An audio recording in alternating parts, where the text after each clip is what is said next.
хүүхдүүд уулзлаа. Үнэхээр бол та бүхэн бол сайн хэлсэн тийм ээ, дижитал ур чадварыг манай 12 дугаар ангийн хүүхдүүд усаасаас эхлүүлэх ёстой.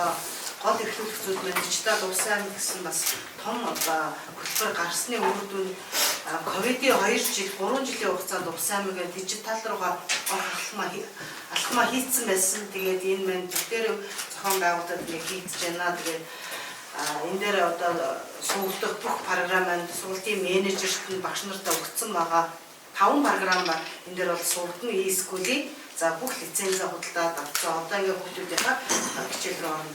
За энэ одоо таблет дээр дамжуулаад бид нар явцын үнэлгээ буюу за энэ жилийн үед эсгийн өргөний шалгалтаар бид нар дундаж оноо өндөр олгомжтой манайхаа 559 бид нар 520 дундаж оноо авах 4-р байранд орчихсон.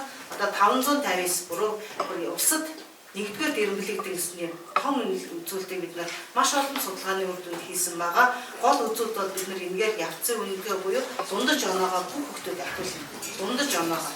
За тэгээд бид нар Монгол хэлний шалгалт авахд бүгдээрээ улсад аймагт ирж бүгдээрээ нэг удаа өгнө. Сайн хэлсэн шиг одоо сонгосон хүүхдүүд болгон аймгийнхаа шалгалтанд одоо дунд эргэлдээд гарах ийм боломжуудыг бол хийсэн байгаа шүү. Тэгээд бүх хүмүүстэй ажлын амжилт эрүүл сайн сайхны үсээ усын боловсрол бол Манданбадрын үеийн үед Манданбадарсан нэг сайхан боловсролын ажил байж юмаа. Тэгээд та нартай сайн сайхны үсээ хүмүүстэй баярлалаа.